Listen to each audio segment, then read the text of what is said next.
Sibile, it's about time somebody stood up for the big guys. What do you got?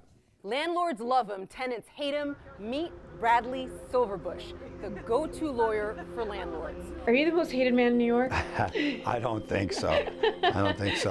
I hope not. Right. But you are the go-to for a lot of landlords in New York who want to evict people. That's me.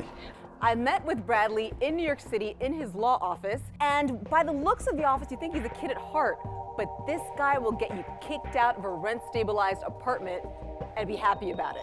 I asked him how he became that guy. When I got into the heavy crimes, if you get into the violent crimes, you're thinking to yourself, oh my God, this could have been my wife, my daughter, my girlfriend, my friend, my mother, who was the victim of the crime, and the last thing I would want to do is to put somebody like that back out on the street.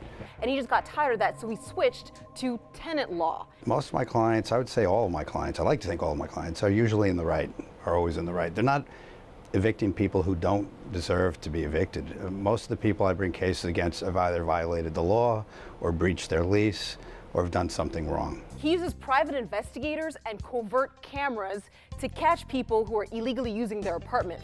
And in one of those cases, there was crack cocaine transactions going on in the apartment? Yes, what happened is that we saw a great deal of traffic, very short-term traffic, 30-second, 40-second traffic on a regular basis in the evening.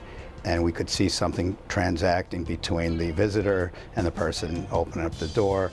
And, through investigation techniques, our investigator found out that there was crack being sold from the apartment. I also asked Bradley about those gold mines, the rent-stabilized apartments. You might have an apartment that should be $2,500 or $3,500 a month, but because the tenant has been there long-term, let's say they moved in the 70s, the apartment may only be $700 or $800 a month. So I asked him about one of his rent-stabilized apartment cases, and Bradley told me about it. He is tenacious.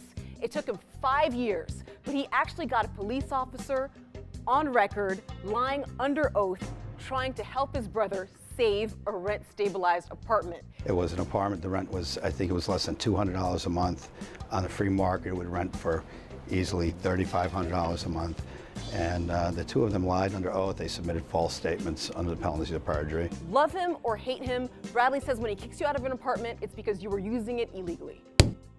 I lived in an apartment building where I was paying one price and the person right next to me was paying a drastically different price. And it was sad to see how much it would change the makeup of the neighborhood.